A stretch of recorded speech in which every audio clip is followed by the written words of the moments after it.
విరామం తర్వాత భక్తి విశేషాలకు తిరిగి స్వాగతం. ఆంధ్రప్రదేశ్ విభజనలో నిన్న మొన్నటి వరకు భద్రాద్రిపై వివాదం రేగింది. ఇప్పుడు ఓ గిరిజన దేవత ఆలయంపై గొడవ మొదలైంది. దట్టమైన అటవీ ప్రాంతంలో గల గుబ్బల గంగమ్మ ఆలయం ఏ రాష్ట్ర సరిహద్దుల్లో ఉందన్నది సమస్యగా మారింది. దీంతో సరిహద్దుల్ని సర్వే చేసి ఆలయం ఎవరికి చెందుతుందో తేల్చే పనిలో పడ్డారు అధికారులు. ఇదే గుబ్బల మంగమ్మ ఆలయం. ఖమ్మం జిల్లా అశ్వారావుపేట మండలం గోగులపూడి గ్రామంలో కొలువైన గుబ్బల మంగమ్మ గిరిజనులు, మరీ ముఖ్యంగా కొండరెడ్లకు ఆరాధ్య దైవం. దట్టమైన అటవీ ప్రాంతంలో ఉన్న ఈ ఆలయం దగ్గర మొబైల్ సిగ్నల్ కూడా ఉండదు. అయితే రాష్ట్ర విభజన తర్వాత గుబ్బల మంగమ్మ ఆలయం ఏ ప్రాంతానికి చెందుతుంది అన్నదే ఇప్పుడు వివాదానికి తెరలేపింది. దట్టమైన అటవీ ప్రాంతంలో కొండగుట్టల్లో వెలిసిన గుబ్బల మంగమ్మను దర్శించుకోవాలంటే జలపాతంలో తడిసి ముద్దబాల్సిందే.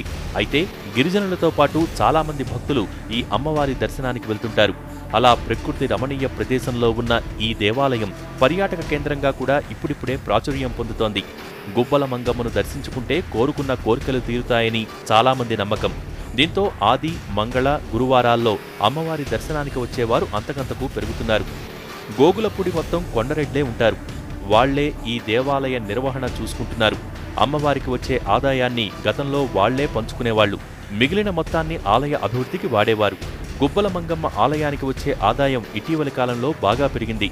దీంతో ఆదాయంలో వాటా కోసం చాలామంది తయారయ్యారు.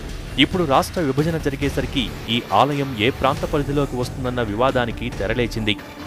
గోగులపూడి గ్రామం ఖమ్మం జిల్లాలో ఉన్న ఆలయానికి చేరుకోవాలంటే పశ్చిమ గోదావరి జిల్లా నుంచి ఉన్న మార్గంలోనే పయనించాలి. ఈ క్రమంలో ఆలయానికి వచ్చే ఆదాయంలో తమకు వాటా ఇవ్వాలని పశ్చిమ గోదావరి జిల్లా బుట్టాయిగూడెం మండలం పరిధిలోని కామవరం, మోతుగూడెం, పందిరిమామిడికి చెందిన గిరిజనులు డిమాండ్ చేయడం మొదలుపెట్టారు. దీనికి గోగులపూడి కొండరెడ్లు సరే అనటంతో మొత్తం ఆదాయాన్ని 5 వాటాలుగా వేసి వీళ్లంతా పంచుకుంటున్నారు. అయితే 2008 నుంచి మరో వివాదం మొదలైంది. కొంతమంది గిరిజనులు ఆలయం దగ్గర కొబ్బరి చిప్పలు, తలనీలాలు, చెప్పుల స్టాండ్లకు వేలంపాట నిర్వహించి ఆ డబ్బు కాజేశారు. ఆ వివాదం ఒకవైపు కొనసాగుతుండగా రాష్ట్ర విభజన రూపంలో మరిన్ని సమస్యలు వచ్చిపడ్డాయి. ఇటీవల గోగులపూడి దగ్గర కొంతమంది చెక్పోస్టును ఏర్పాటు చేసి వాహనాల నుంచి డబ్బులు వసూలు చేయడం మొదలుపెట్టారు. మరోవైపు బుట్టాయిగూడానికి చెందిన కొంతమంది గిరిజనులు కొబ్బరి చిప్పల్ని తరలించేందుకు ప్రయత్నించడం గొడవకు దారితీసింది. ఇటు గోగులపూడి వాళ్లు, అటు బుట్టాయిగూడెం గిరిజనుల మధ్య వివాదం ముదురుతూ ఉండటంతో 2 రాష్ట్రాల అటవీశాఖ అధికారులు, పోలీసులు రంగప్రవేశం చేశారు. సర్ది చెప్పి పరిస్థితిని చక్కదిద్దే ప్రయత్నం చేశారు అధికారులు. మొత్తానికి గుబ్బల మంగమ్మ ఆలయంపై వివాదం రేగటంతో అది ఏ రాష్ట్ర పరిధిలోకి వస్తుందో తేల్చే పనిలో పడ్డారు అధికారులు. దీనికోసం సర్వే నిర్వహించి సరిహద్దుల్ని నిర్ణయిస్తామని అంటున్నారు.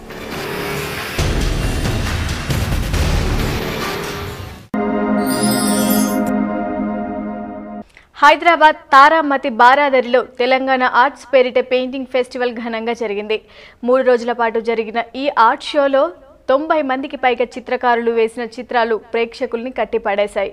విదేశీయుల్ని సైతం ఈ చిత్రాలు ఎంతగానో ఆకట్టుకున్నాయి. ఈ పెయింటింగ్స్లో భక్తి చిత్రాలు వీక్షకుల్ని రంజింపజేశాయి. శ్రీ వెంకటేశ్వరుడు చిత్రం అందరినీ ఆకట్టుకుంది. అలాగే హనుమంతుడు, బతుకమ్మ చిత్రాలు ప్రత్యేక ఆకర్షణగా నిలిచాయి.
సీనియర్ చిత్రకారుల దగ్గర నుంచి నేర్చుకోవడం, అలాగే నా తోటి చిత్రకారులతో నా యొక్క టాలెంట్ పంచుకోవడం జరుగుతూ ఉంది.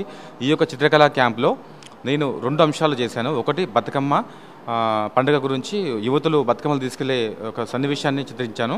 సెకండ్, వెంకటేశ్వర స్వామిని నేను చిత్రీకరించడం జరిగింది. రంగులతో నాలో ఉన్న ఒక స్కిల్తో స్వామివారి యొక్క రూపాన్ని ఎన్ని రకాలుగా నేను చేయగలను అన్ని రకాలుగా నేను ప్రయత్నం చేశాను. మీ ఇంట్లో తరచూ సమస్యలు తలెత్తుతున్నాయా? ఇంట్లో అన్నీ ఉన్నా మనశ్శాంతి కరువవుతోందా? అయితే మీ ఇంట్లో ఈ వస్తువులు ఉండాల్సిందే అంటున్నారు జ్యోతిష్యులు, వివిధ షాపుల నిర్వాహకులు. ఇలా ప్రజల సెంటిమెంట్లు షాపులకు, జ్యోతిష్యులకు కాసుల వర్షం కురిపిస్తున్నాయి.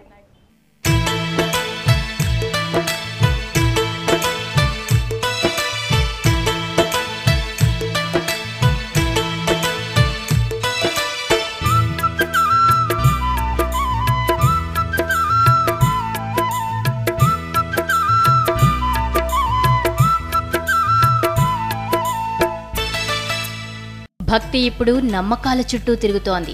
దేవుడిని నమ్మడం, గుళ్ళు చుట్టూ తిరగడం ఒకెత్తైతే ఇప్పుడు కొత్తగా మరికొన్ని సెంటిమెంట్లు షాపులకు అమ్మకాల్ని పెంచుతున్నాయి.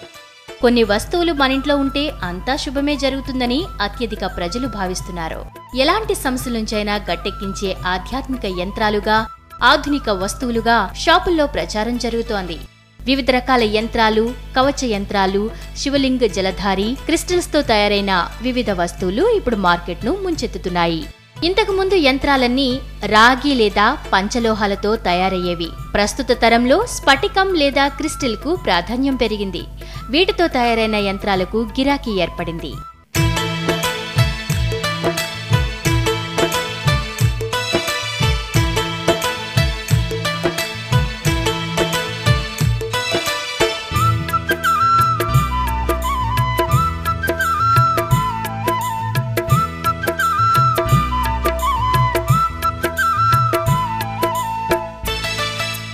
మరోవైపు చైనా నమ్మకాలు మన షాపులకు అమ్మకాలను పెంచుతున్నాయి.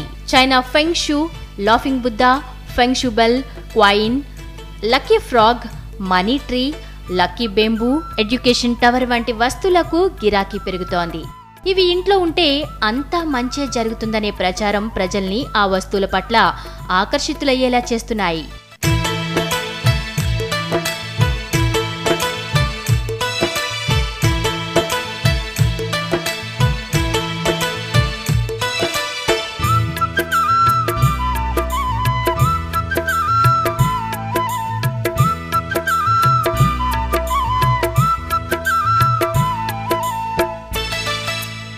మార్కెట్లో లభిస్తున్న ఇలాంటి యంత్రాలు, వస్తువులు ఎడాపెడా కొనేసి ఇంట్లో తెచ్చిపెట్టుకుంటే ఫలితం కంటే నష్టమే ఎక్కువంటున్నారు సిద్ధాంతులు. శాస్త్రం ప్రకారం జరగకపోతే ఉపయోగం ఉండదని, పండితుల సలహా లేకుండా వాడవద్దని సూచిస్తున్నారు.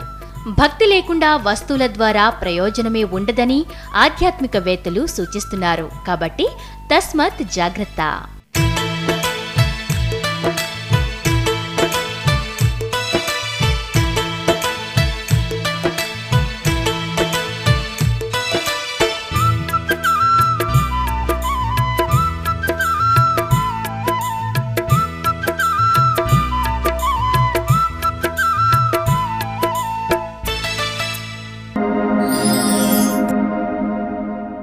ఇవి ఈనాటి భక్తి విశేషాలు. రేపటి ఆధ్యాత్మిక వార్తావాహిని భక్తి విశేషాల్లో మళ్ళీ కలుద్దాం. అంతవరకు సెలవు. నమస్కారం.